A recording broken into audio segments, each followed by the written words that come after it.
Cuando abrí la puerta del garaje y vi el viejo Ford Fiesta 2010, azul y ya descolorido por el tiempo, sentí que mi corazón se hundía. Ese auto era todo lo que quedaba del hombre con el que viví 30 años de mi vida. Con sus más de 200.000 kilómetros recorridos, los arañazos en los costados y el discreto golpe en el parachoques, parecía tan cansado como los recuerdos que guardaba.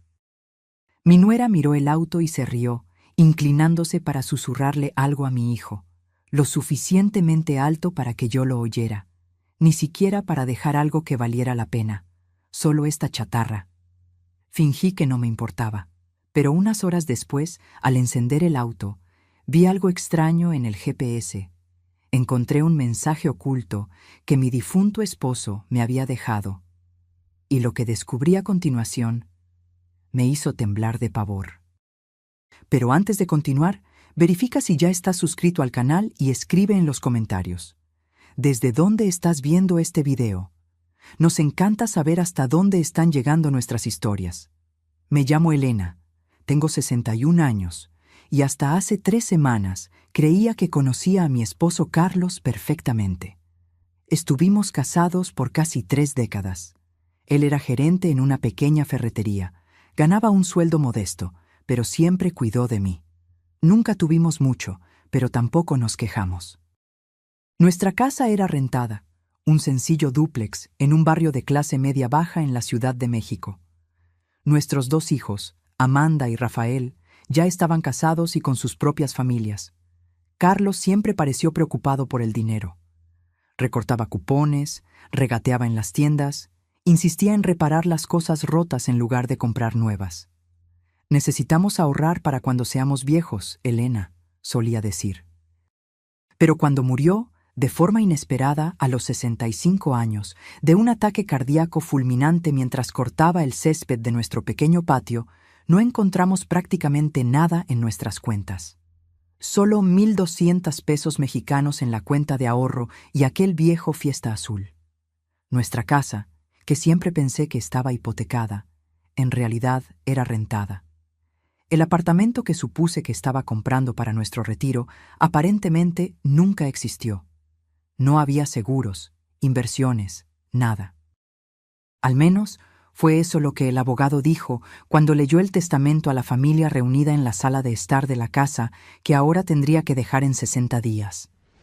Mientras Rafael, mi hijo, me abrazaba en silencio, su esposa Débora no podía ocultar su desprecio. ¿Sabías que no tenía nada? ¿Cómo planeaban vivir? Las preguntas me cortaban como cuchillos. Yo no sabía. Carlos se encargaba de las finanzas. Siempre decía que todo estaba bajo control, que yo no necesitaba preocuparme. Después del velorio, de los pocos amigos ofreciendo condolencias, de los vecinos trayendo platos de comida que apenas tocaba, finalmente me quedé sola. Mis hijos regresaron a sus casas, y me encontré sentada en la mesa de la cocina mirando las llaves del Fiesta. Era viernes por la noche, 3 días después del entierro, y necesitaba empezar a empacar mi vida. No podía. ¿Cómo empacar 30 años? ¿Cómo decidir qué llevar cuando no tenía a dónde ir? Amanda me había ofrecido la habitación de huéspedes en su apartamento apretado, pero sabía que sería temporal. Rafael vivía en un dúplex pequeño con su esposa y 2 hijos, y Débora había dejado bien claro que no había espacio para una boca más. Tomé las llaves del auto y bajé al garaje. Por lo menos podría intentar entender qué funcionaba y qué no en aquel vehículo. Apenas conducía. Carlos siempre tomaba el volante, pero ahora necesitaría arreglármelas. Me senté en el asiento del conductor, sintiendo el olor de él todavía presente.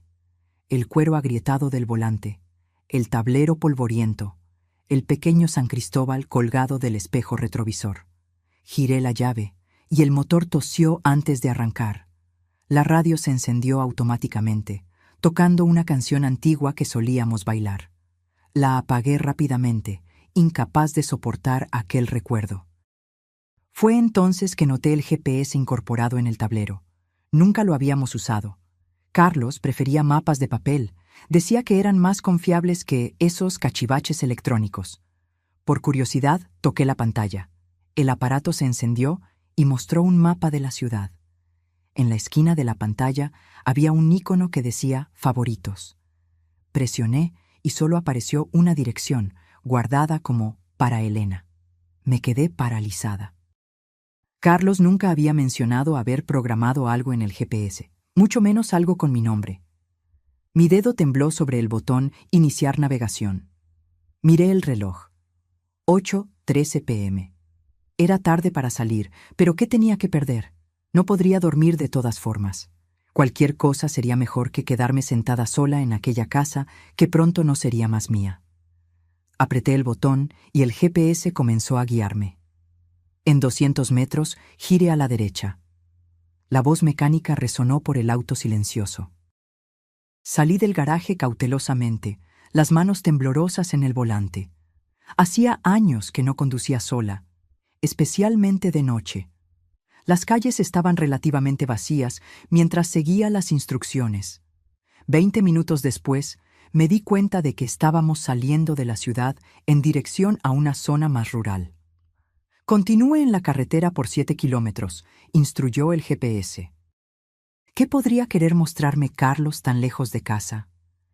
La carretera se puso más oscura, con pocas casas y muchos árboles. Empecé a sentirme ansiosa.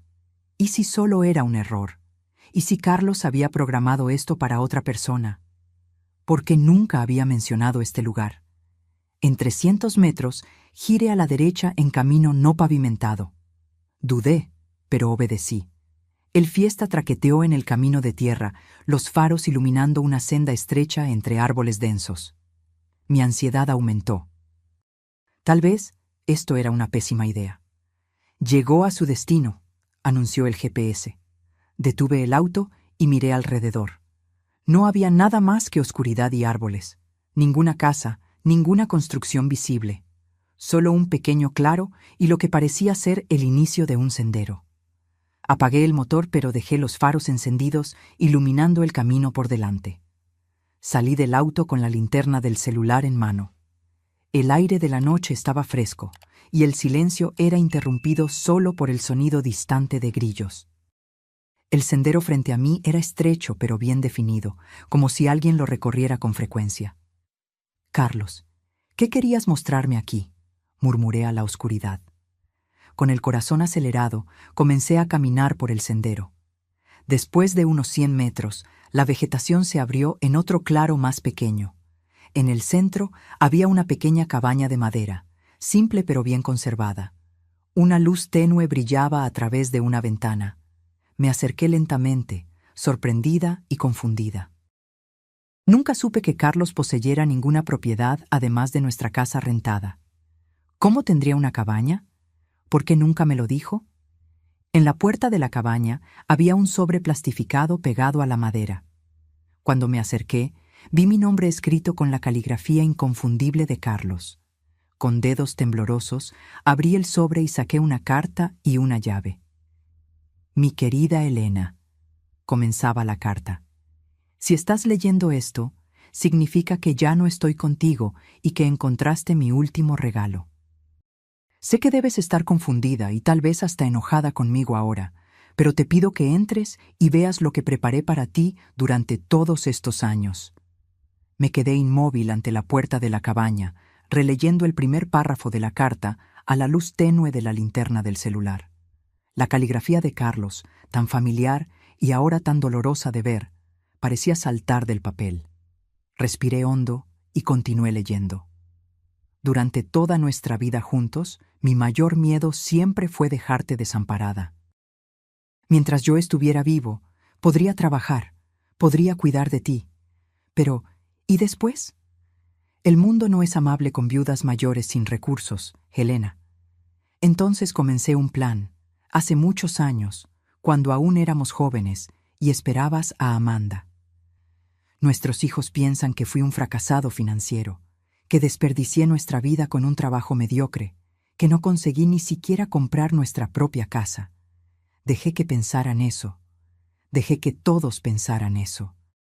A veces dejé incluso que tú pensaras eso, y por eso pido perdón. Pero era necesario. Todos aquellos turnos extras, los fines de semana trabajando, los viajes de negocios mensuales que yo decía que eran para ver proveedores. Yo estaba construyendo algo para ti, algo que nadie podría tomar, algo solo nuestro. Mis manos temblaban tanto que casi no podía sostener la carta. ¿Qué estaba diciendo Carlos? ¿Qué vida paralela había llevado sin que yo lo supiera? Con la llave en mano, abrí la cerradura de la puerta de la cabaña. Se abrió con un leve chirrido, revelando un interior sorprendentemente acogedor. No era grande, tal vez unos 30 metros cuadrados, pero estaba impecablemente limpia y organizada. Una pequeña sala con un sofá simple, una mesa de madera con 2 sillas, una cocineta básica en la esquina. Había una puerta que presumiblemente llevaba a un dormitorio. En la pared opuesta a la puerta vi una fotografía enmarcada. Era nuestra, del día de nuestra boda. Yo con mi simple vestido blanco que mi madre había cosido, Carlos con su único traje, ambos radiantes de felicidad. Al lado, más fotografías. Amanda naciendo, Rafael dando sus primeros pasos, nuestras escasas vacaciones en la playa, nuestro aniversario de 25 años. En el centro de la mesa había otro sobre, más grande que el primero. Me acerqué lentamente y me senté, sintiendo el peso de los últimos días presionando mis hombros. Abrí el sobre con cuidado. Dentro había documentos, muchos documentos. El primero era la escritura de la cabaña, a nombre de Carlos y el mío. Propiedad liquidada, decía el sello en la parte superior. Debajo, más papeles, certificados de propiedad de tierras. 12 hectáreas alrededor de la cabaña, también a nuestros nombres. Un extracto bancario de una cuenta que yo nunca supe que existía, con un saldo que me hizo ahogar. 782.450 pesos mexicanos. Y había más. Pólizas de seguros, inversiones en diferentes fondos, acciones de empresas, todo meticulosamente organizado y documentado. Cada papel representaba años de planificación silenciosa, de ahorros escondidos, de un futuro que Carlos estaba construyendo mientras yo pensaba que apenas podíamos pagar las cuentas. Dentro del sobre encontré la continuación de la carta. Elena, todo lo que ves aquí es tuyo ahora. La cabaña, la tierra, los ahorros, las inversiones. Calculé que, administrando con cuidado, tendrás lo suficiente para vivir cómodamente por el resto de tu vida. No es una fortuna, pero es seguridad. Nunca necesitarás depender de nadie.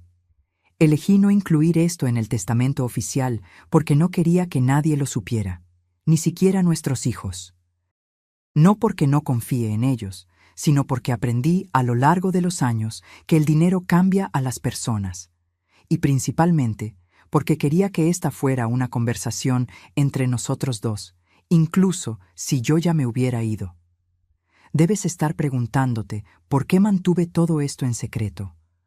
¿Por qué viví como si fuéramos casi pobres cuando teníamos todo esto guardado? La verdad es que vi a muchos amigos perderlo todo por ostentar un poco de éxito. Vi a familias mendigando préstamos, a parientes distantes apareciendo con peticiones, a emprendimientos fracasados porque alguien creía que les sobraba el dinero. Decidí, entonces, vivir por debajo de nuestras posibilidades. Guardar cada centavo extra. Invertí en tierras cuando eran baratas, en acciones de empresas sólidas. Hice todo esto poco a poco, con paciencia, sin alardes. En el cajón de la mesa encontrarás el contacto del señor Augusto, un abogado que me ayudó a organizar todo esto. Él está al tanto de la situación y te ayudará a transferir todo oficialmente a tu nombre. Confío en él completamente. Abrí el cajón mencionado, y de hecho, allí estaba una tarjeta con el nombre y teléfono de un abogado. También había una pequeña caja de madera. La abrí y encontré otro trozo de papel, con una lista de contraseñas. Cuentas de banco, caja fuerte, alarmas. Volví a la carta que continuaba. Tal vez estés molesta conmigo por haber mantenido este secreto. Lo entiendo. Pero quiero que sepas que cada día en que parecía que yo estaba siendo excesivamente económico o preocupado por el dinero, estaba pensando en ahora, en este momento en que estarías sola y necesitarías mantenerte. Una última cosa. En el dormitorio hay una pequeña caja fuerte empotrada en la pared detrás del cuadro de nuestra primera casa. La contraseña es la fecha del día en que nos conocimos. ¿Te acuerdas? En la parada del autobús durante aquella lluvia terrible. Dentro de ella hay una sorpresa más para ti. Con el corazón latiendo fuerte, fui hasta el pequeño dormitorio. Era simple, con una cama de matrimonio y un armario de madera. En la pared, el cuadro mencionado, una acuarela de la casa donde vivimos en los primeros años de casados. Lo retiré y allí estaba la caja fuerte. Digité la contraseña 09051979. La caja fuerte se abrió con un clic. Dentro había una caja de terciopelo azul oscuro. La abrí lentamente.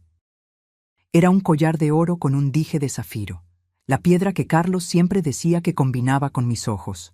Nunca tuve una joya así, nada ni remotamente parecido. Junto al collar, una última nota.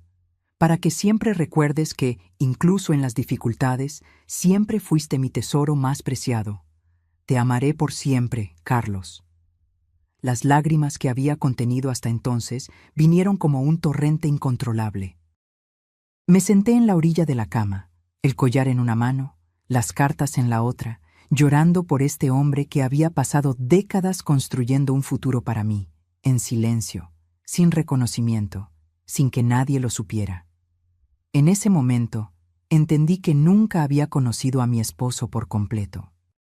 Detrás de aquel hombre simple y frugal que yo pensaba comprender totalmente, había alguien mucho más complejo, un estratega paciente, un protector determinado, alguien capaz de sacrificar el confort inmediato por un objetivo mayor. Pasé la noche en la cabaña, sumergida en los recuerdos y en los documentos que representaban una vida de devoción silenciosa. Cuando el sol comenzó a salir, me di cuenta de que, a pesar de todo el dolor de la pérdida, Carlos me había dado un último regalo que iba mucho más allá del dinero o de la seguridad financiera. Me había dado la posibilidad de un nuevo comienzo.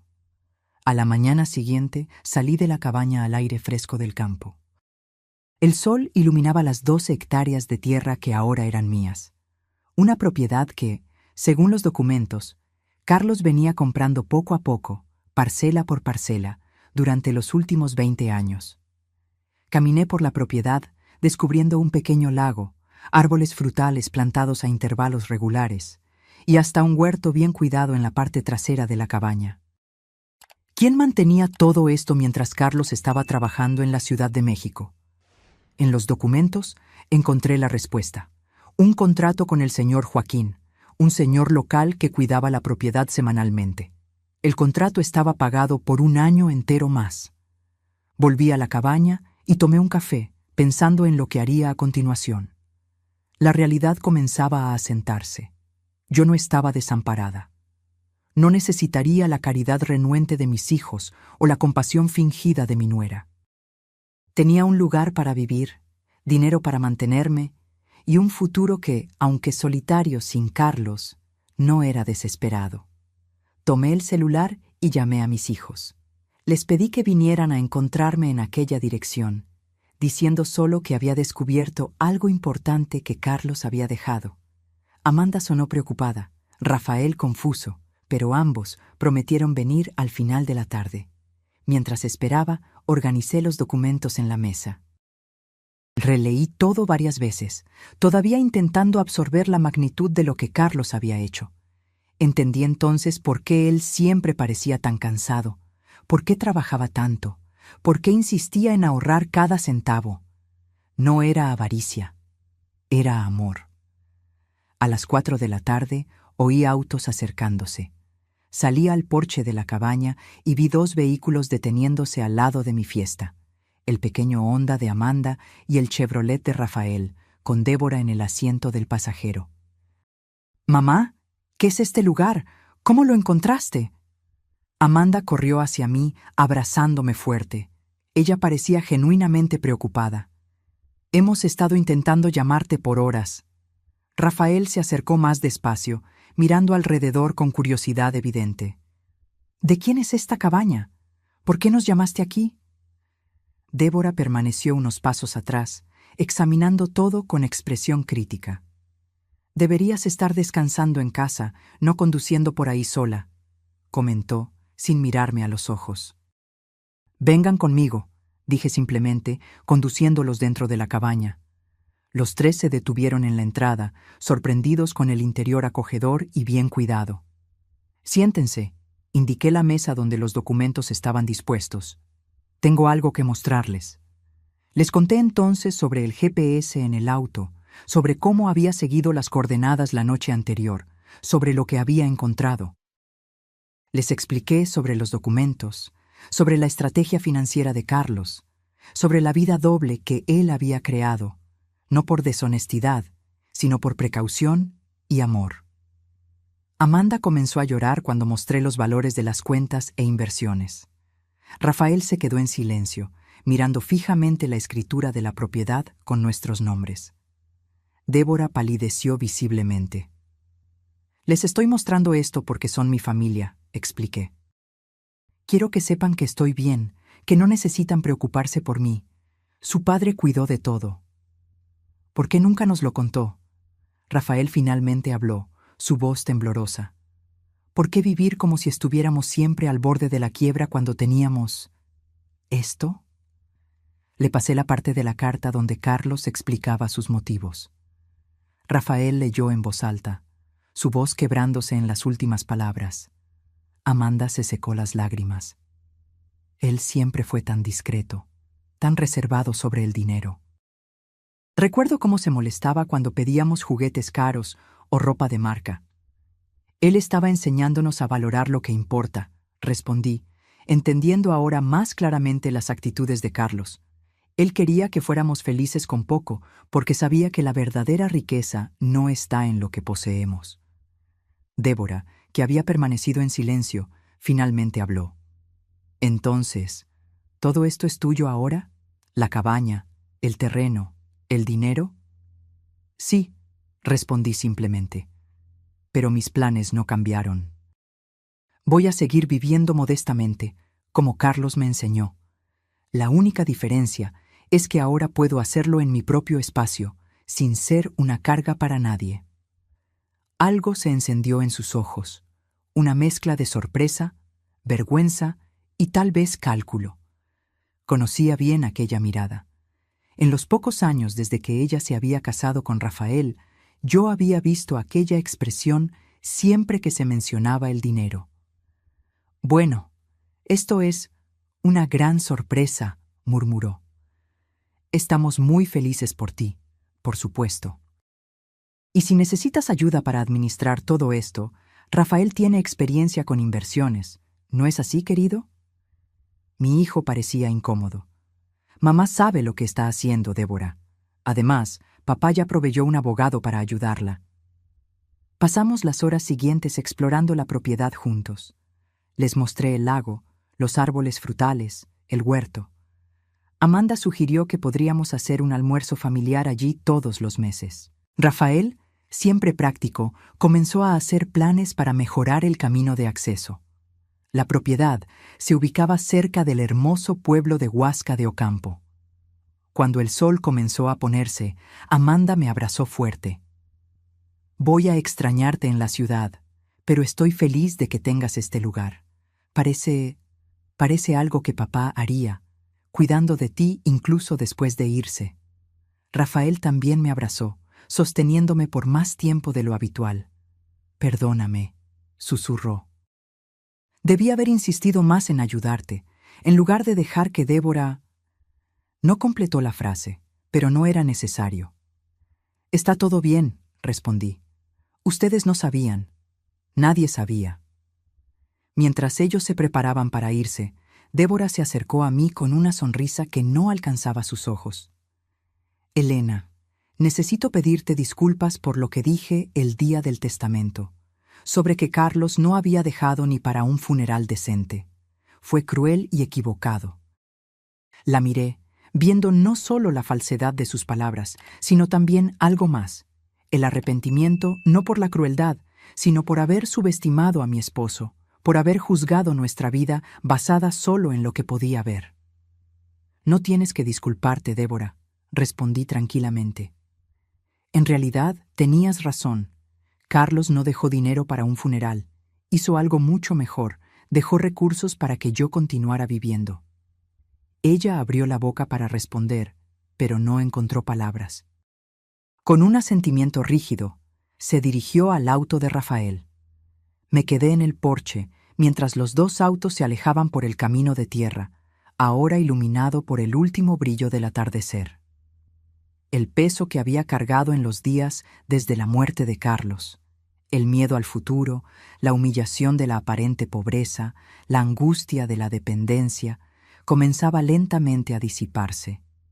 Volví dentro de la cabaña y me senté nuevamente a la mesa, releyendo la carta de Carlos una vez más. A la luz suave de la lámpara, noté algo que había escapado a mi atención antes, una nota a pie de página en la última hoja. P.S. Siempre creí que el Fiesta es el auto perfecto para ti. Económico, confiable, discreto. Exactamente como nosotros dos siempre fuimos. Cuida de él como cuidaste de mí durante todos estos años. Sonreí entre lágrimas, entendiendo ahora que incluso el auto, viejo y sin valor, era parte del plan de Carlos. No era solo un vehículo, era el último eslabón en una cadena cuidadosamente forjada de protección y amor.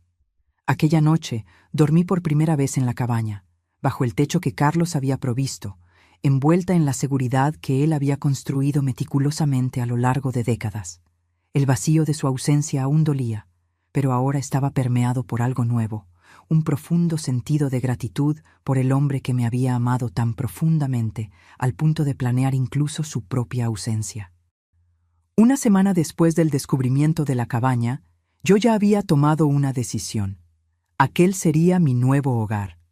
No solo porque era financieramente sensato, sino porque cada rincón de aquel lugar contenía un pedazo de Carlos, de su planificación, su dedicación, su amor. El lunes llamé al señor Augusto, el abogado indicado por Carlos. Él no pareció sorprendido con mi llamada. Su voz es exactamente como Carlos la describió, dijo él con gentileza. Estoy a su disposición, señora. Elena. Su esposo organizó todo con extremo cuidado. En los días siguientes, me encontré inmersa en un mundo de documentación legal, transferencias bancarias y planificación financiera, cosas que Carlos siempre había manejado. El señor Augusto fue paciente, explicando cada detalle, conduciéndome por el proceso de asumir control sobre aquella fortuna inesperada. Su esposo era un hombre extraordinariamente metódico, comentó el abogado durante uno de nuestros encuentros. En 32 años de abogacía, nunca vi a alguien planear con tanta antelación y precisión. Descubrí que Carlos había comenzado este plan justo después del nacimiento de Amanda, nuestro primer hijo. Había abierto una cuenta secreta con una pequeña cantidad, y durante 30 años depositó consistentemente parte de su sueldo allí. Compró la primera parcela de tierra cuando la región aún era completamente rural y poco valorizada, en las afueras de la Ciudad de México, cerca de Huasca de Ocampo, y fue añadiendo más áreas a lo largo de los años. La cabaña fue construida por partes. Primero la estructura básica, después los acabados, el mobiliario simple pero durable, los pequeños detalles que hacían el espacio acogedor. Todo pagado al contado, todo documentado meticulosamente. Mientras organizaba la mudanza de la casa rentada a la cabaña, comencé a hacer pequeñas adaptaciones en el espacio. Carlos había construido pensando en funcionalidad y confort básico, pero ahora yo podría añadir mi propio toque. Compré cortinas nuevas, más coloridas que las neutras que él había escogido. Agregué algunas plantas, traje mis libros favoritos, puse más fotografías en las paredes. El señor Joaquín, el cuidador que se encargaba de la propiedad, se volvió un apoyo invaluable.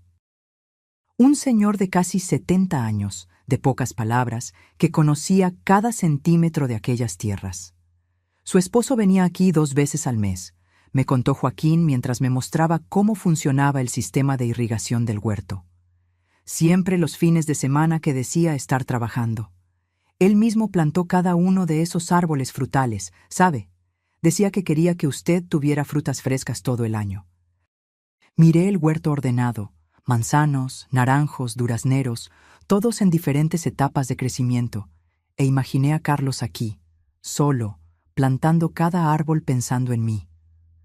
¿Cuántos fines de semana había pasado en esta tierra, trabajando en silencio, construyendo este refugio, mientras yo creía que él estaba haciendo horas extras en la tienda en Ciudad de México? Él hablaba mucho de usted, continuó Joaquín, aparentemente sintiendo mi necesidad de saber más. Siempre decía que usted merecía mucho más de lo que él podía ofrecer abiertamente, que un día entendería por qué él vivía de forma tan económica. Conforme pasaron los días, fui descubriendo más secretos de la propiedad. Un pequeño depósito detrás de la cabaña contenía herramientas de jardinería, todas organizadas meticulosamente. Una colección de semillas guardadas en frascos de vidrio etiquetados con la caligrafía de Carlos. Un cuaderno con anotaciones sobre las plantas, cuándo florecen, cómo cuidar, problemas comunes. Al final del mes, cuando llegó el día de dejar definitivamente la casa rentada, Amanda y Rafael vinieron a ayudarme con la mudanza final. Traje solo lo esencial: ropa, algunos muebles con valor sentimental, álbumes de fotografías, los pocos objetos que realmente importaban. Débora no vino. Rafael explicó vagamente que ella estaba ocupada con los preparativos para un evento de caridad, pero vi la vergüenza en sus ojos. Desde el descubrimiento de la cabaña y del dinero, ella había evitado contacto directo conmigo. «Ella está avergonzada, mamá», me dijo Amanda en un momento en que estábamos solas, organizando mi colección de libros en el pequeño estante de la cabaña. Rafael me contó que pasó días diciendo lo horrible que se sentía por haberte juzgado, por haber dicho aquellas cosas. «Espero que realmente lo sienta», respondí, sin conseguir evitar un toque de amargura. No por los comentarios sobre mí, sino por haber subestimado a su padre, por haberlo juzgado como un fracasado cuando él estaba silenciosamente construyendo todo esto.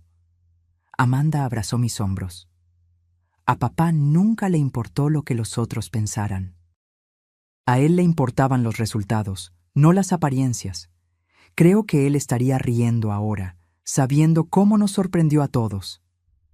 Reflexioné sobre eso mientras terminábamos de organizar mis pertenencias. Carlos, siempre tan discreto, tan silencioso en sus logros, nunca buscando elogios, nunca alardeando lo que hacía. Tal vez él realmente estaba satisfecho ahora, sabiendo que su plan había funcionado perfectamente. Aquella noche, después de que mis hijos se fueran, me quedé sola en la cabaña por primera vez como su moradora oficial. Me senté en el porche con una taza de té, observando el cielo estrellado, tan diferente del cielo urbano que había visto desde la ventana de nuestra casa rentada por tantos años. Al día siguiente, comencé a establecer una rutina. Me despertaba temprano, algo que siempre hice, pero ahora en lugar de preparar el café para Carlos antes de que saliera para el trabajo en la Ciudad de México, lo tomaba sola en el porche, observando el amanecer entre los árboles en Huasca de Ocampo. Después, trabajaba un poco en el huerto con la orientación paciente del señor Joaquín. «Usted aprende rápido», comentó él después de verme arrancar correctamente las malas hierbas sin dañar las plantas de lechuga. «Su esposo decía que usted tenía buenas manos para las plantas, pero nunca tuvo espacio para un jardín decente». Era verdad, siempre me gustaron las plantas, pero nuestro pequeño patio en la ciudad apenas permitía algunas macetas. Carlos lo sabía también, aparentemente. Una prueba más de cómo él me observaba, anotaba mentalmente mis deseos y sueños, incluso los más triviales. Pasado un mes en la cabaña, recibí una llamada inesperada. Era Débora. «¿Elena?» Su voz sonaba titubeante, nada parecida a su habitual tono confiado. «Espero no estar molestando». «No lo estás, Débora. ¿Cómo estás?» «Estoy bien, gracias». Hubo una pausa incómoda. Me gustaría saber si puedo ir a visitarte, sola, Hay algo que necesito decirte personalmente. Confieso que me sorprendió. Desde la revelación sobre la herencia de Carlos, Débora se había mantenido distante, comunicándose conmigo solo a través de Rafael. Claro, respondí curiosa. ¿Cuándo te gustaría venir? Mañana, si es conveniente. Por la mañana. Acepté, y al día siguiente, puntualmente a las 10 a.m., oí un auto acercándose.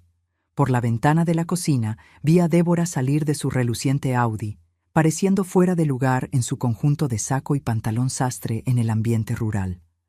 Abrí la puerta antes de que llamara. «Buenos días, Débora. Entra, por favor». Ella parecía nerviosa, algo inusual para alguien siempre tan segura de sí misma. Aceptó el café que ofrecí y nos sentamos a la mesa de la cocina. «Este lugar es mucho más agradable de lo que imaginé», comentó, mirando alrededor. Cuando Rafael dijo cabaña, pensé en algo más rústico. «Carlos nunca hizo nada a medias», respondí. Incluso viviendo con sencillez, él valoraba el confort. Débora giró la taza entre los dedos, visiblemente incómoda. Finalmente, después de un largo silencio, habló. «Vine a pedirte disculpas, Elena. No solo por las cosas horribles que dije después del funeral de Carlos, sino por cómo te traté durante todos estos años». Me mantuve en silencio, esperando que continuara. «Siempre los vi a ti y a Carlos como fracasados», admitió, las palabras pareciendo doler al salir.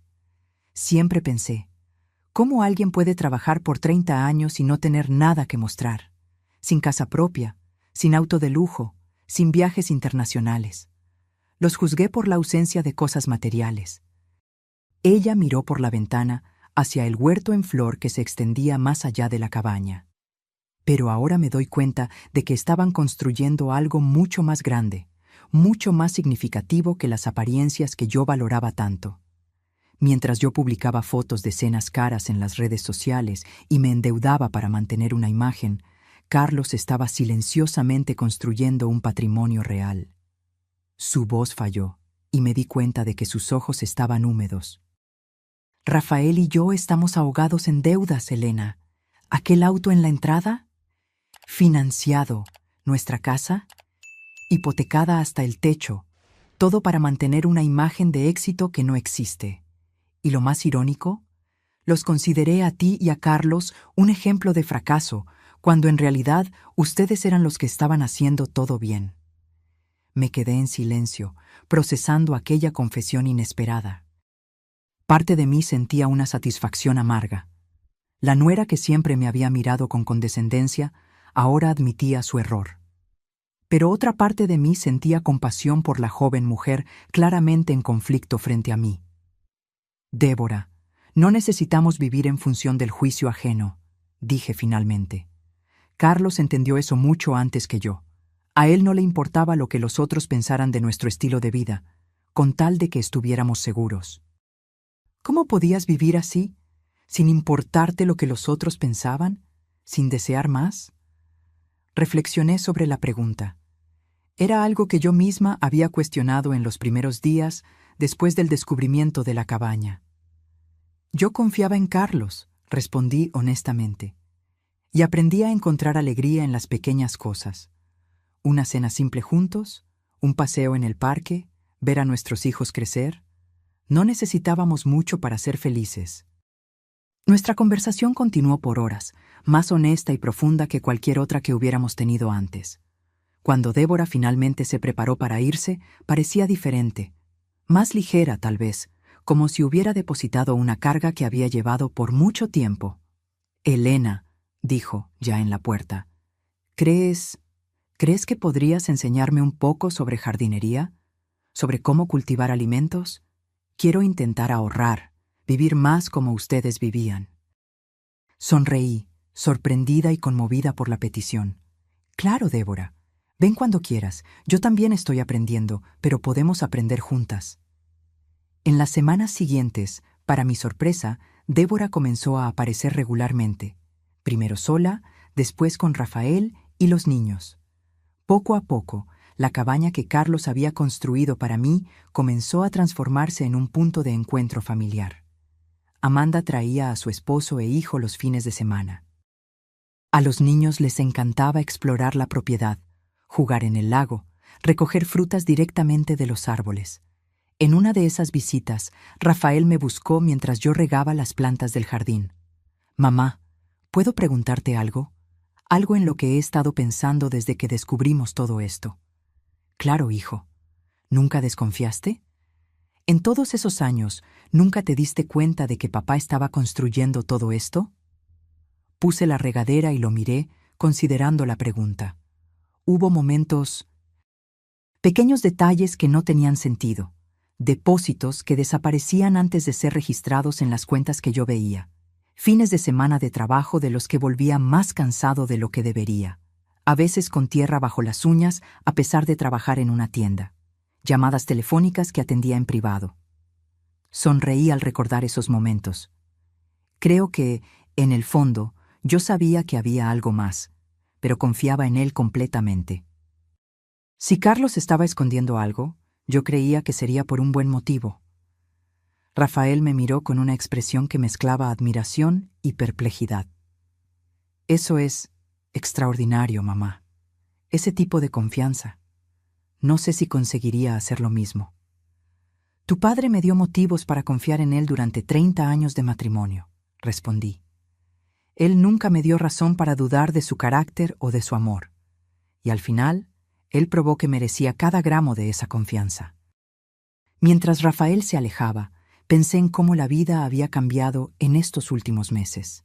El dolor de la pérdida de Carlos aún estaba allí, un vacío que nunca sería completamente llenado. Pero a su lado había ahora un profundo sentimiento de gratitud, no solo por el confort material que él me había dejado, sino por su visión, su planificación, su determinación en protegerme incluso después de irse. La cabaña, que inicialmente había visto como solo un refugio, se volvía cada vez más un hogar.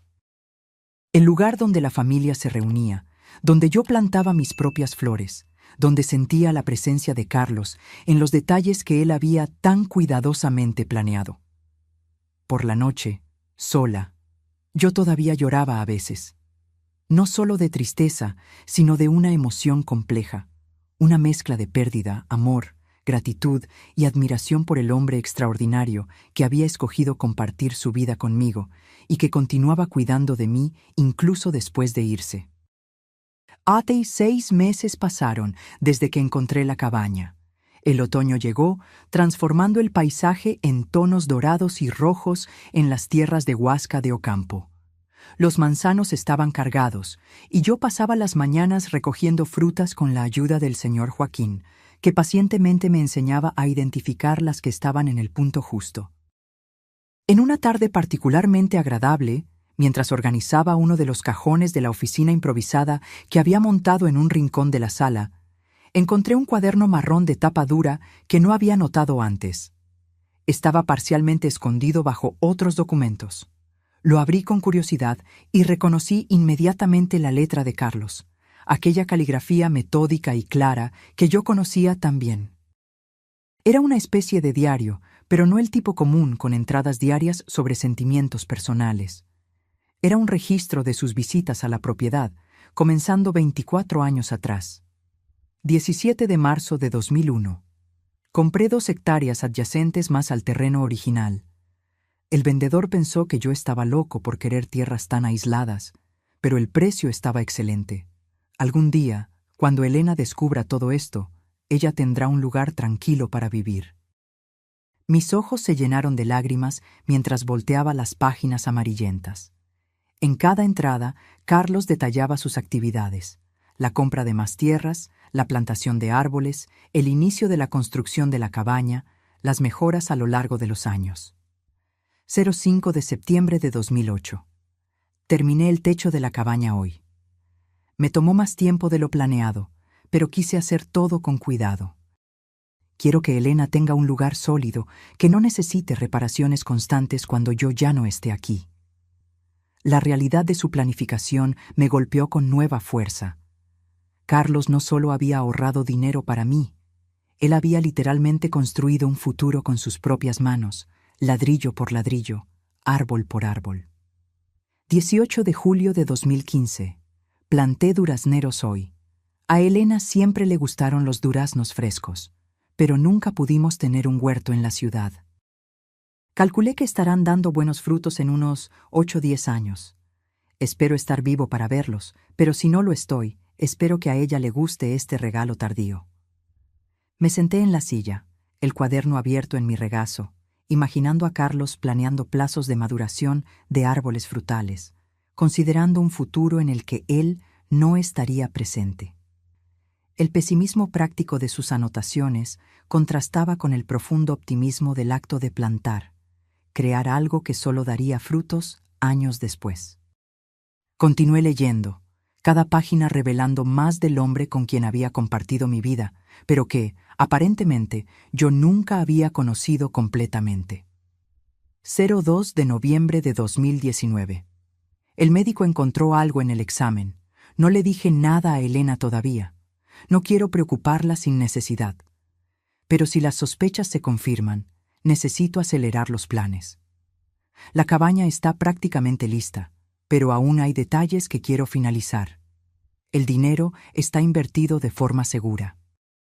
Si sucede lo peor, ella estará protegida financieramente. Me congelé. 2019, 5 años antes de su ataque cardíaco. ¿Carlos sabía que estaba enfermo? ¿Por cuánto tiempo cargó ese peso solo? Volteé rápidamente las páginas, buscando más información. Las entradas se volvían más frecuentes, más urgentes.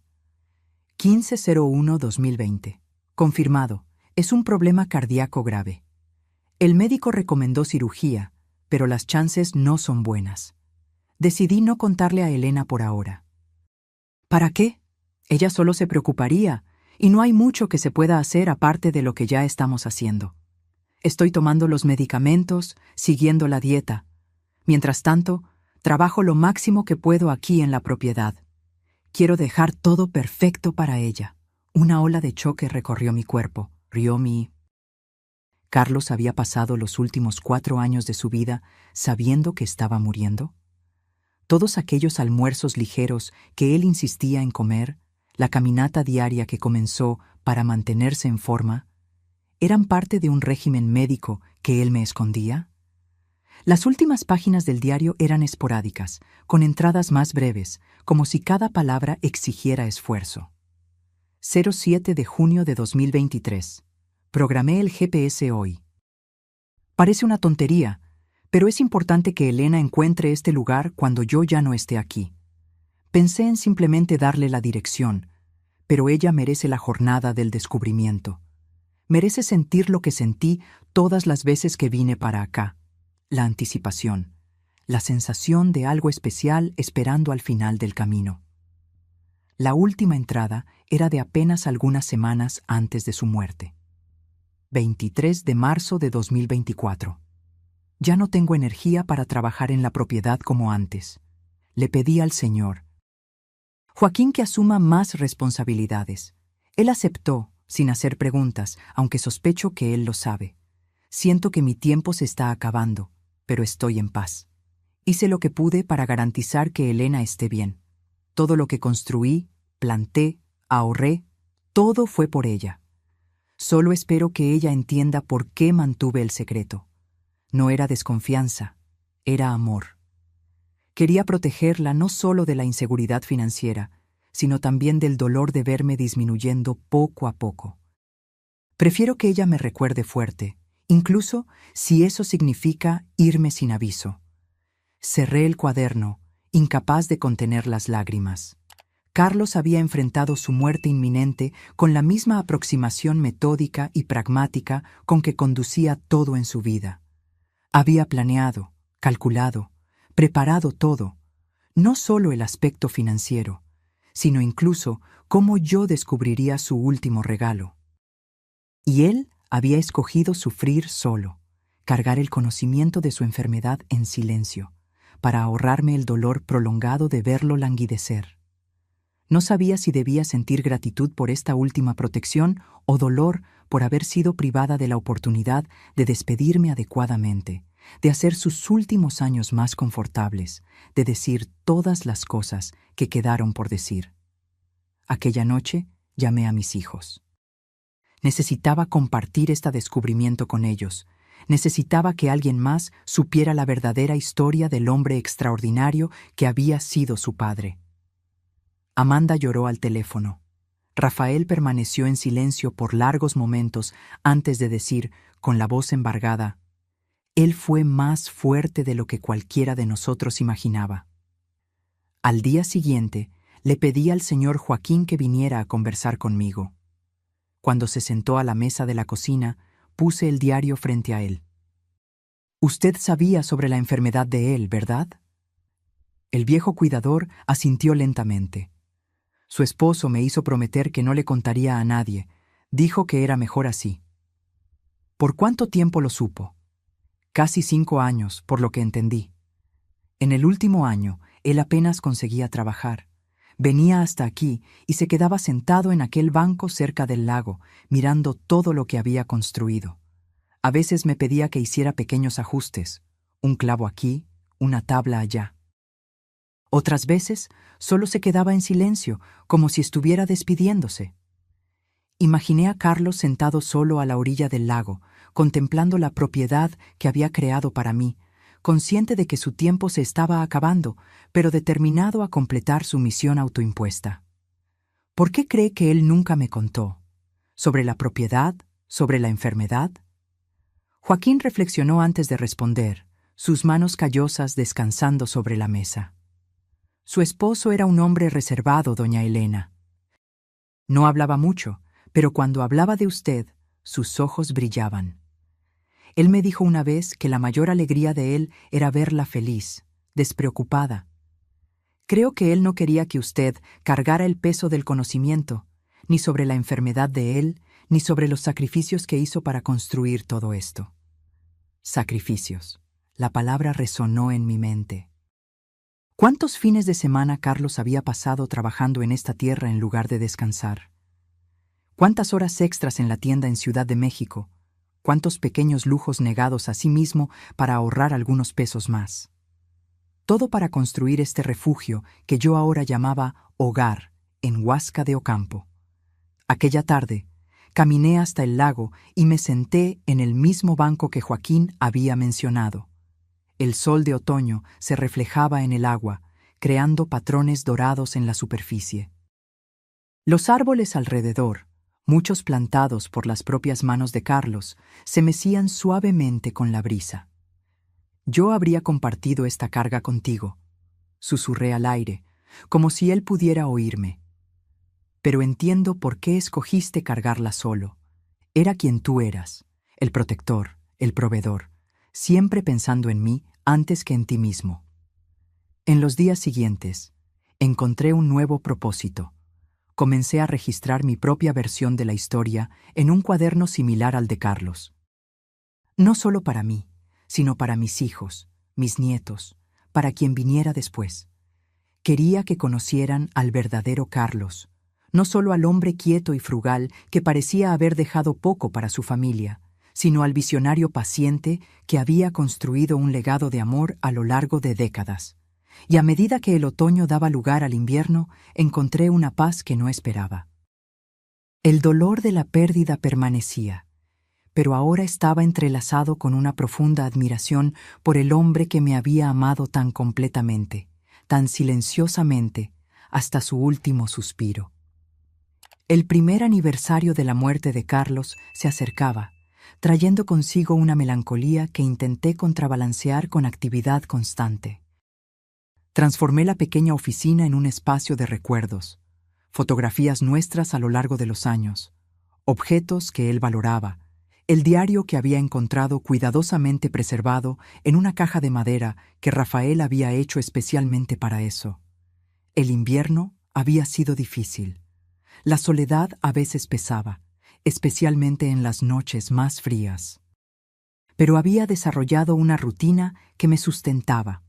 El trabajo en la propiedad, las visitas regulares de mis hijos y nietos, las nuevas amistades que había cultivado en la comunidad rural alrededor de Huasca de Ocampo. Una semana antes de la fecha, recibí un llamado telefónico inesperado. Era el señor Augusto, el abogado. Señora Elena, tengo un sobre más que su esposo dejó conmigo. Él me instruyó específicamente para entregárselo a usted solo después de un año de su partida. Mi corazón se aceleró. ¿Un sobre? ¿Con qué? Él no me dijo el contenido, solo la fecha en que debía ser entregado. Puedo llevárselo a usted mañana, si le es conveniente. Acepté, la mente repleta de preguntas. ¿Qué más podría haber dejado Carlos para mí? ¿Qué más había planeado con su meticulosidad característica? Al día siguiente, recibí al señor Augusto en el porche de la cabaña. Él parecía admirado con la propiedad, comentando sobre lo bien cuidado que estaba todo. Su esposo hablaba de este lugar con tanto orgullo, dijo él, aceptando una taza de café. En las pocas veces en que nos encontramos aquí, él mostraba cada detalle como si fuera un tesoro. Él construyó todo esto solo, ¿sabe? Con sus propias manos. Sí, él me contó. Un hombre notable, su Carlos. En todos mis años de abogacía, raramente encontré a alguien tan determinado. Después de algunas formalidades, él finalmente me entregó el sobre. Un paquete de tamaño medio, sellado, con mi nombre escrito en la caligrafía de Carlos. Él me hizo prometer que lo entregaría personalmente, no por correo, explicó el abogado. Dijo que era demasiado importante para arriesgarse a perderse. Después de que el señor Augusto se fue, me senté a la mesa de la cocina y abrí cuidadosamente el sobre. Dentro había otro sobre más pequeño y una memoria USB negra, junto con una carta. Mi querida Elena, si estás leyendo esto, significa que ya ha pasado un año desde que partí. Espero que este año, a pesar del dolor que sé que sentiste, también haya traído descubrimientos y, quién sabe, incluso alguna alegría. Espero que la cabaña se haya vuelto un hogar para ti, que los árboles que planté estén dando frutos, que estés encontrando paz en este lugar que construí, pensando en ti con cada clavo, con cada teja. Hay una última cosa que quiero compartir. Algo que tal vez ayude a explicar por qué viví como viví, por qué tomé las elecciones que tomé. En la memoria USB encontrarás una grabación. Es una conversación que tuve con mi propio padre una semana antes de que él falleciera. Yo tenía 22 años. Tú y yo estábamos comprometidos desde hacía solo 2 meses. ¿Te acuerdas de lo jóvenes que éramos? ¿De cuántos sueños teníamos? ¿Cuántos planes? Mi padre, un hombre simple que trabajó toda la vida en la misma fábrica, me llamó para una conversación final. Él sabía que estaba muriendo. Cáncer, etapa terminal. Grabé nuestra conversación sin que él lo supiera. En la época, creí que era una forma de preservar su voz, sus consejos.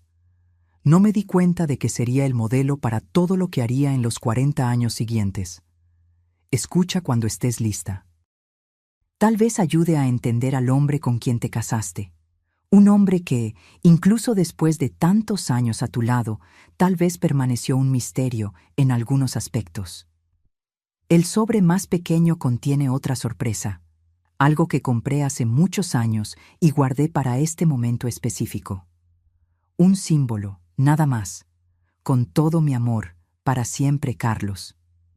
Con manos temblorosas, conecté la memoria USB a la pequeña laptop que había comprado para administrar la propiedad. Encontré un único archivo de audio, fechado de hace 43 años. Cuando hice clic para reproducir, la voz de Carlos, joven, vibrante, tan diferente de la voz más grave que conocí en los últimos años, llenó la cocina.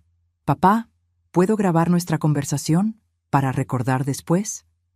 Una voz más ronca, que nunca había oído antes, respondió. «No necesitas eso, hijo. Lo que tengo para decir es simple, no lo vas a olvidar.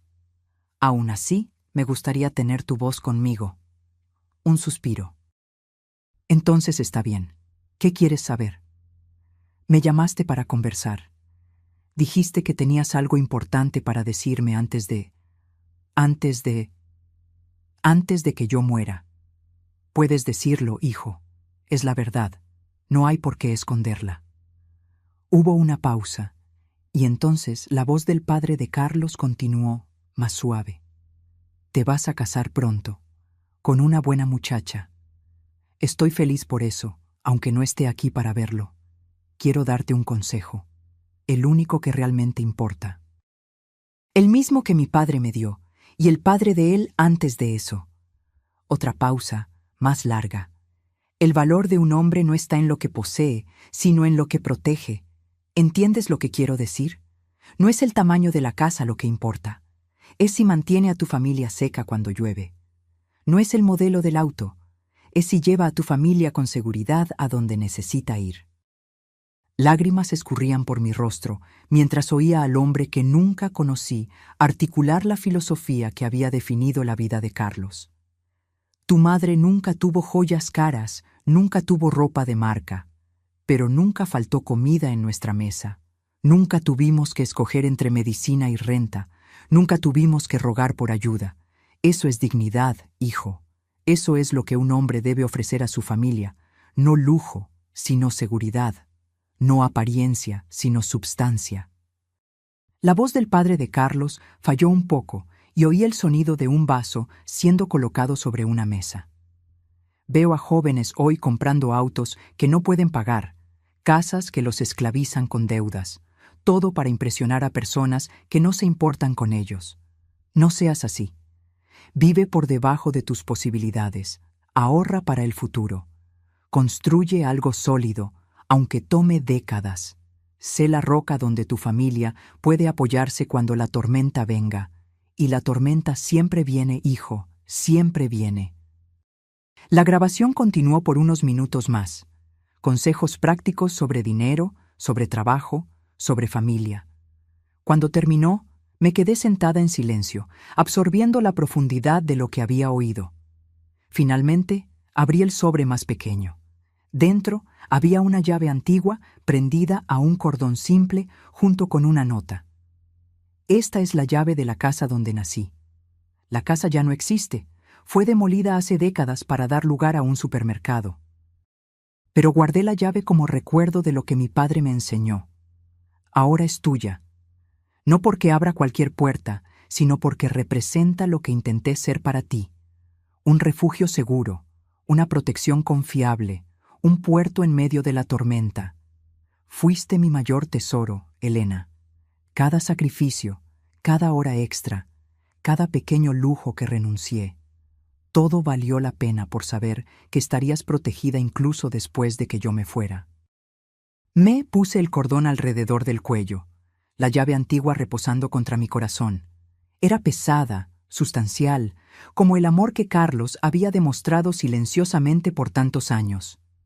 Aquella noche, me senté en el porche y escribí en mi propio diario, una práctica que había adoptado desde que encontré el de Carlos. Hoy, un año después de su partida, finalmente entendí completamente al hombre con quien me casé. Carlos vivió según un código de valores que ya no es común en nuestro mundo obsesionado por las apariencias.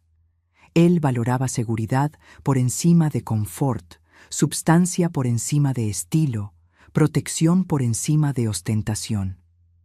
En un mundo que mide el éxito por lo que exhibes, él midió el suyo por lo que consiguió proteger, principalmente a mí.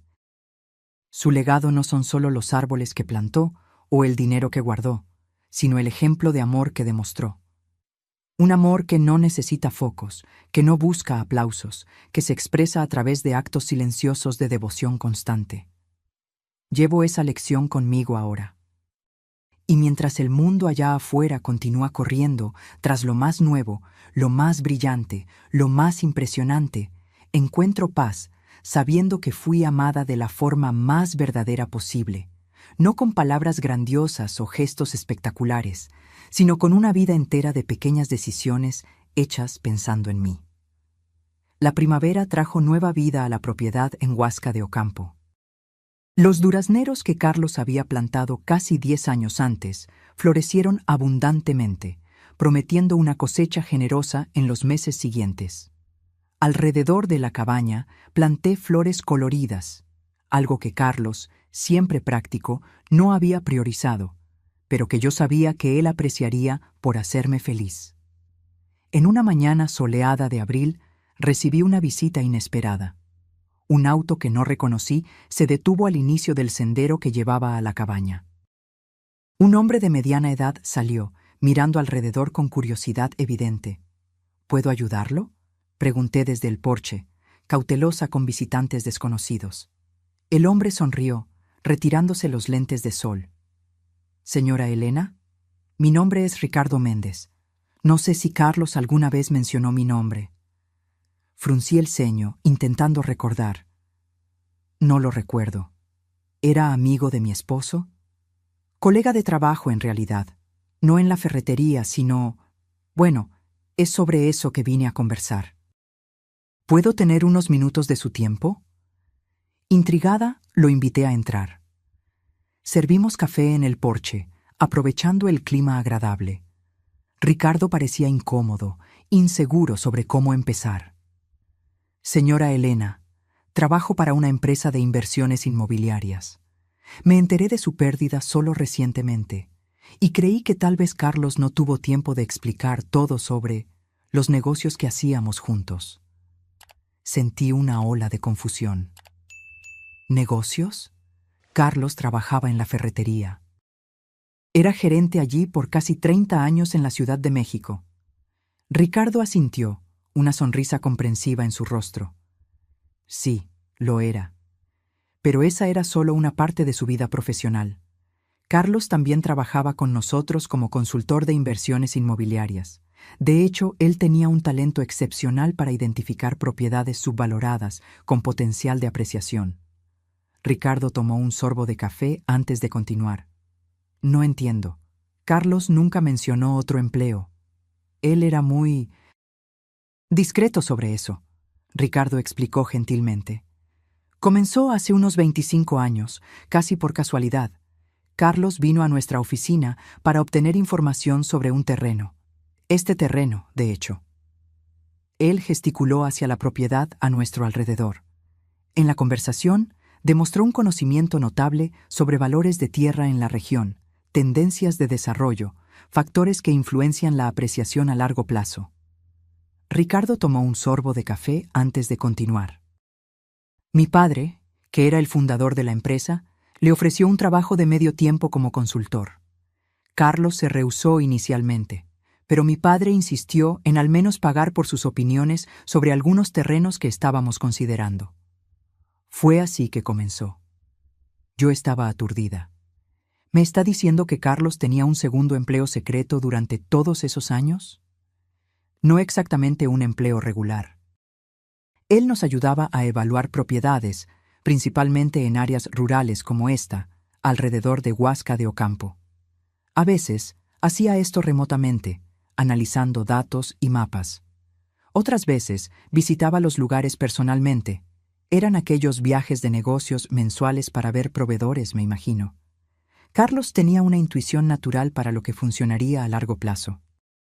Su especialidad eran inversiones de horizonte extendido, propiedades que no darían retorno inmediato, pero que se apreciarían significativamente en 15, 20 años. Recordé los viajes mensuales de Carlos, las horas extras, los fines de semana. Todas las piezas comenzaban a encajar de una forma que nunca había imaginado. Él era pagado por esto, continuó Ricardo. Muy bien pagado, de hecho. Carlos insistía en recibir parte de su compensación en participaciones en las propiedades que ayudaba a identificar, en lugar de solo dinero. Con el tiempo, esto se acumuló substancialmente. ¿Qué exactamente quiere decir con substancialmente?, pregunté, mi voz casi un susurro. Ricardo abrió su maletín y retiró una carpeta de documentos. Este es el motivo de mi visita, de hecho. Carlos poseía participaciones minoritarias en 17 emprendimientos diferentes a través de nuestra empresa. Centros comerciales, condominios residenciales, edificios comerciales, todos seleccionados con aquella mirada de largo plazo que era su marca registrada. Él empujó la carpeta en mi dirección. Estos son los documentos detallando esas participaciones, que ahora son suyas por derecho. Intentamos contactarla antes, pero solo recientemente descubrimos sobre esta propiedad. Con manos temblorosas, abrí la carpeta. Había contratos, extractos financieros, proyecciones de rendimientos. Números que hacían la cuenta bancaria que Carlos me había dejado parecer casi insignificante en comparación. La última evaluación total de esas participaciones, Ricardo dijo suavemente, es de aproximadamente 8.7 millones de pesos mexicanos. El mundo pareció girar a mi alrededor. Me apoyé en la silla, incapaz de hablar. Carlos nunca le contó, ¿verdad?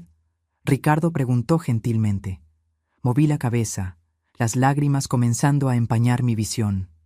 Nunca. Él me dejó esta propiedad, algo de dinero en cuentas e inversiones. Creí que era todo. Ricardo sonrió tristemente. Conociendo a Carlos, no estoy sorprendido. Él siempre fue extremadamente reservado sobre su riqueza. En la empresa, sabíamos que él vivía muy por debajo de sus posibilidades, pero respetábamos su privacidad. Él mencionó una vez que prefería construir patrimonio a exhibirlo. El valor de un hombre no está en lo que posee, sino en lo que protege, susurré, recordando las palabras del padre de Carlos en la grabación. Exactamente, Ricardo concordó, pareciendo impresionado. Él dijo eso algunas veces. Era casi un mantra para él. Miré nuevamente los documentos, intentando comprender la magnitud de lo que estaba viendo. Todos esos años, mientras ahorrábamos para comprar un sofá nuevo o pensábamos 2 veces antes de cenar fuera. Él estaba construyendo un imperio silencioso, Ricardo completó. No para ostentar, sino para garantizar su futuro. Carlos rehusó varios aumentos, ¿sabía? Prefería recibir en participaciones en los negocios. Decía que el dinero se gasta, pero las buenas inversiones crecen con el tiempo. En ese momento, recordé todas las veces en que Carlos había rehusado compras que podíamos haber hecho, de todas las veces en que él insistió en arreglar algo roto en lugar de reemplazarlo. No era por mezquindad o falta de recursos, era parte de una filosofía de vida más profunda, una visión de largo plazo que yo nunca había comprendido completamente. ¿Por qué nunca me contó?, pregunté, más para mí misma que para Ricardo. El hombre consideró la pregunta por un momento. No puedo responder con certeza, claro, pero mi padre, que trabajó con Carlos por más tiempo, siempre dijo que él tenía un miedo casi supersticio. Ricardo, interrumpí, una súbita realización me golpeó. Él sabía que estaba enfermo. En los últimos años. Sí, Ricardo confirmó con un suspiro. Él nos contó sobre su problema cardíaco hace unos 4 años. Fue cuando comenzó a organizar todo más meticulosamente, transfiriendo documentos a nombre de ustedes dos, garantizando que todas las participaciones estuvieran debidamente registradas. Él preparó todo, murmuré. Hasta el último detalle, Ricardo concordó. Incluso pidió que esperáramos algunos meses después de su partida antes de contactarla. Dijo que quería que usted tuviera tiempo para acostumbrarse a las primeras revelaciones antes de conocer el resto. Pensé en el GPS programado para traerme a la cabaña, en las cartas cuidadosamente escritas, en los documentos organizados, cada etapa planeada para guiarme gentilmente a través de un proceso que podría haber sido abrumador si se revelaba de una sola vez. Hay una cosa más, Ricardo agregó, retirando un sobre final de su maletín. Carlos pidió que yo entregara esto personalmente, después de explicar sobre las inversiones. Acepté el sobre, reconociendo inmediatamente la caligrafía de Carlos. Lo abrí con cuidado, intentando controlar el temblor en las manos. Mi Elena, si Ricardo está entregando esta carta, ya sabes sobre mi otro trabajo. Espero que entiendas por qué mantuve esto en secreto por tanto tiempo. Al principio, era solo una forma de ganar un dinero extra para construir algo para nosotros. Conforme el éxito de las inversiones creció, comencé a temer que la riqueza pudiera cambiar nuestra vida de maneras que yo no deseaba. Vi tantas familias destruidas por el dinero, amistades corrompidas por la envidia, matrimonios arruinados por expectativas infladas, hijos malcriados por facilidades excesivas. Temía también que, si algo me sucedía demasiado pronto, quedarías vulnerable a oportunistas, a consejeros interesados solo en tu nueva riqueza. Entonces decidí crear capas de protección. Primero la cabaña y el dinero suficiente para una vida confortable. Después, esta revelación final. Sé que puede parecer manipulador, y tal vez lo fue. Pido tu perdón por eso. Todo lo que hice, cada decisión que tomé, fue pensando en tu bienestar y seguridad. Ahora tienes opciones, Elena.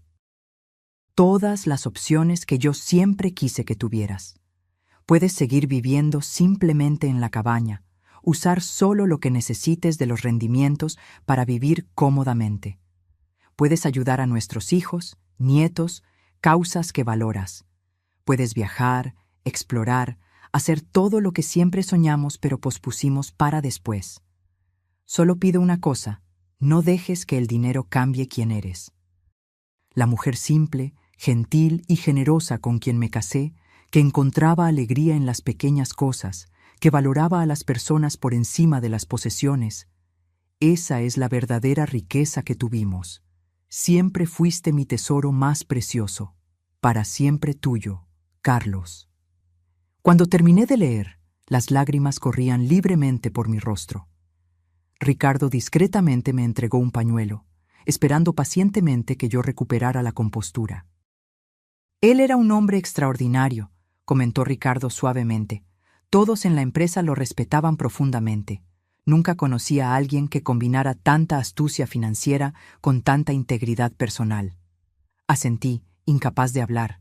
El Carlos, que yo conocí durante 30 años de matrimonio, frugal, dedicado, trabajador en la Ciudad de México, había sido real. Pero había también este otro Carlos, el estratega financiero brillante, el constructor paciente de un imperio invisible en el área de Huasca de Ocampo. En los días siguientes, mientras trabajaba con Ricardo para entender el alcance completo de lo que Carlos había construido, oscilé entre admiración, confusión e incluso momentos de rabia por la magnitud del secreto que él había mantenido. ¿Cómo pudimos haber compartido una vida por tantos años, con una parte tan significativa de ella escondida de mí? Pero a medida que organizaba los documentos, aprendiendo sobre cada inversión, cada propiedad, cada decisión estratégica que él había tomado a lo largo de las décadas, comencé a ver un patrón claro, una coherencia absoluta entre el Carlos que yo conocía y el hombre de negocios que había permanecido en las sombras. Cada inversión reflejaba sus valores. Preferencia por proyectos con beneficios comunitarios, evitando emprendimientos que pudieran perjudicar a pequeños comerciantes locales, priorizando sostenibilidad ambiental décadas antes de que se volviera moda. El mismo hombre que arreglaba nuestras cosas en lugar de reemplazarlas, había insistido en prácticas sostenibles en sus emprendimientos inmobiliarios. El mismo hombre que ahorraba centavos en el supermercado había donado anónimamente para causas locales a través de fundaciones ligadas a sus inversiones. 3 semanas después de la visita de Ricardo, reuní a mi familia en la cabaña. Era un domingo soleado, perfecto para un almuerzo al aire libre. Mientras observaba a Amanda y Rafael ayudando a montar las mesas bajo los árboles, sus hijos corriendo alrededor, jugando con el perro que había adoptado recientemente, sentí una profunda certeza sobre lo que necesitaba hacer. Débora, que en los últimos meses se había vuelto sorprendentemente cercana, ayudaba en la cocina, preparando una ensalada con verduras frescas del huerto. ¿Está todo bien?, preguntó, notando mi silencio contemplativo. Perfectamente bien, respondí, solo pensando en cómo la vida da vueltas inesperadas. Cuando todos estaban sentados, con los platos servidos, levanté mi copa para un brindis. A la memoria de Carlos, dije simplemente. Todos levantaron sus copas, murmurando en concordancia. Entonces, respiré hondo. Tengo algo importante para compartir con ustedes hoy. Algo que descubrí recientemente sobre su padre, sobre nuestro matrimonio, sobre nuestra vida juntos. Les conté entonces sobre la visita de Ricardo, sobre el trabajo secreto de Carlos como consultor de inversiones, sobre el imperio silencioso que él había construido a lo largo de décadas. Les expliqué sobre las participaciones en emprendimientos, sobre los millones que ahora formaban parte de su herencia. Rafael dejó caer el tenedor. Amanda se cubrió la boca con las manos. Débora se puso pálida. Pero eso es increíble. Rafael finalmente consiguió decir. Todo este tiempo, mientras vivíamos como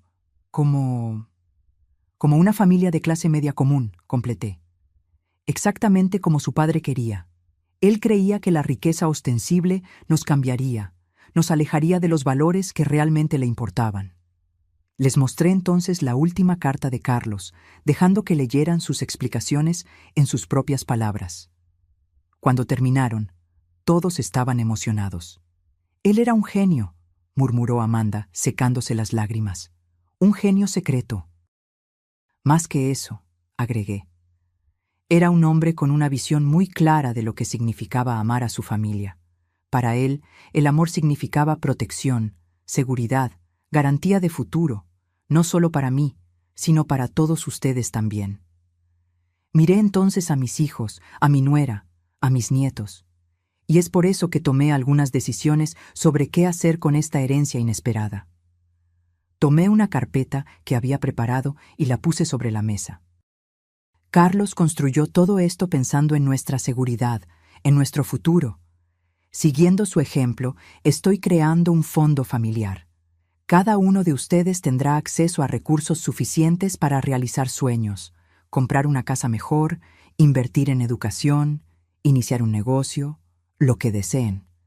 Pero la mayor parte permanecerá en un fideicomiso, administrado profesionalmente, para garantizar seguridad no solo para ustedes, sino para las próximas generaciones también. Mamá, eso es extremadamente generoso, Rafael dijo, claramente emocionado. No es generosidad, es continuidad, corregí gentilmente. Solo estoy siguiendo el plan que su padre comenzó, construyendo sobre lo que él creó. Miré a Débora, que había permanecido inusualmente silenciosa. Hay algo más.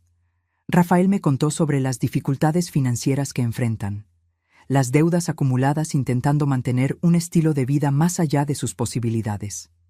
Débora bajó los ojos, claramente avergonzada. Rafael sostuvo su mano en apoyo. Esas deudas serán saldadas, continué, pero con una condición, que ustedes participen en un programa de educación financiera. Carlos me enseñó, a través de sus acciones, el valor de vivir por debajo de nuestras posibilidades, de construir seguridad en lugar de apariencias. Quiero que ustedes aprendan esos principios también. Para mi sorpresa, Débora asintió con lágrimas en los ojos. Yo estaría muy agradecida. Pasé tanto tiempo juzgándolos, creyendo que sabíamos más, que éramos más exitosos, y todo este tiempo no es sobre quién tiene más, interrumpí suavemente. Es sobre cómo usamos lo que tenemos, sobre los valores que orientan nuestras elecciones. La comida continuó, la conversación naturalmente girando en torno a recuerdos de Carlos, de planes para el futuro, de sueños largamente pospuestos que ahora podrían volverse realidad. Observé a mi familia con un nuevo sentimiento de paz y propósito. Más tarde aquella noche, después de que todos se habían ido, caminé hasta el lago, el lugar favorito de Carlos en la propiedad, donde pasaba horas sentado en los últimos años de vida, contemplando todo lo que había construido. Me senté en el banco que él había colocado a la orilla del agua y saqué la llave antigua que llevaba constantemente en un cordón alrededor del cuello, la llave de la casa donde él había nacido, su símbolo de protección y seguridad. Lo lograste, mi amor, susurré al aire nocturno. Todo lo que planeaste, todo lo que construiste en silencio durante décadas, funcionó exactamente como querías. Estoy segura, nuestra familia está segura. Tu legado continuará por generaciones. Me quedé allí sentada hasta el atardecer, observando los colores reflejarse en el agua tranquila del lago. Pensé en la increíble jornada que había recorrido en el último año. de la viuda aparentemente desamparada, con solo un auto viejo como herencia a la guardiana de un imperio invisible, cuidadosamente construido a través de décadas de trabajo silencioso y planificación meticulosa. Pensé en los contrastes de la vida de Carlos, el gerente de la ferretería en la Ciudad de México, que secretamente era un consultor inmobiliario respetado en Huasca de Ocampo. El hombre que regateaba por centavos en el supermercado mientras administraba millones en inversiones. El esposo que mantenía secretos monumentales y aún así era absolutamente fiel en su compromiso de proteger y cuidar. En la semana siguiente, transferí una cantidad significativa a una fundación que crearía becas de estudio para jóvenes emprendedores, personas con la visión y paciencia que Carlos había demostrado, pero sin los recursos para realizar sus sueños. Establecí también un fondo para preservación ambiental en la región, garantizando que las áreas naturales alrededor de la propiedad permanecieran intactas por el desarrollo. La cabaña continuó siendo mi hogar. Incluso con todos los recursos ahora disponibles, no tenía deseo de mudarme a una mansión o condominio lujoso. Esta simple estructura de madera, construida por las manos del hombre que había amado, contenía más significado y valor para mí que cualquier palacio podría ofrecer. En lugar de eso, dirigí recursos para mejorar la comunidad alrededor de Huasca de Ocampo, apoyando la escuela local, ayudando a pavimentar el camino de acceso, financiando una pequeña clínica médica que serviría a las familias rurales de la región. Una tarde, cerca de 2 años después de la muerte de Carlos, recibí una carta inesperada. Era de una señora llamada Mariana, que se presentaba como la viuda de uno de los colegas de Carlos en la ferretería. «Su esposo salvó a nuestra familia», escribió. «Cuando mi Pedro enfermó de cáncer, hace 15 años, no teníamos seguro adecuado, no teníamos ahorros. Fue Carlos quien nos ayudó. Pagó tratamientos, medicamentos, incluso nuestra hipoteca durante meses. Siempre insistió que era solo un préstamo sin plazo, pero nunca aceptó un centavo de vuelta, incluso después de que Pedro se recuperó. Dijo que teníamos hijos que educar, que esa era mejor inversión que cualquier tasa de interés». La carta continuó, detallando otras instancias de generosidad silenciosa de Carlos. Pequeños préstamos a colegas en dificultades, asistencia anónima a familias en la comunidad, mentoría a jóvenes empleados. Me di cuenta entonces de que el patrón de vida doble de Carlos se extendía más allá de sus finanzas personales. Incluso con recursos limitados, al menos de lo que yo sabía en la época, él siempre encontraba maneras de ayudar a otros, siempre sin alarde, siempre insistiendo en la discreción. En las semanas siguientes, más cartas llegaron, de exempleados, de vecinos, de personas en la comunidad que habían sido tocadas por la generosidad silenciosa de Carlos a lo largo de los años. Historias que él nunca compartió conmigo, actos de bondad realizados silenciosamente mientras mantenía la apariencia de un hombre común con recursos limitados. En una tarde de domingo, exactamente 3 años después de su muerte, organicé una pequeña ceremonia en la propiedad. Invité a todos los que habían enviado cartas, junto con nuestra familia y amigos cercanos. En el centro del huerto plantamos un árbol en su memoria, un roble, fuerte y duradero como el legado que él había dejado. Mientras echaba la primera pala de tierra sobre las raíces del árbol, reflexioné sobre la lección final que Carlos me había enseñado, que la verdadera riqueza no es medida por lo que poseemos o exhibimos, sino por el impacto positivo que causamos en la vida de los otros. Que el valor real no está en las cuentas bancarias o propiedades, sino en la seguridad y bienestar que proporcionamos a aquellos que amamos. El viejo Ford Fiesta azul permanece en el garaje, incluso habiendo adquirido un auto más nuevo y seguro. Todavía lo conduzco ocasionalmente, recordando aquella noche fatídica en que seguí las coordenadas del GPS y descubrí el primero de muchos regalos que Carlos había dejado para mí. A veces pienso en lo que mi nuera dijo aquel día sombrío después del funeral, sobre que Carlos no había dejado ni para un funeral decente.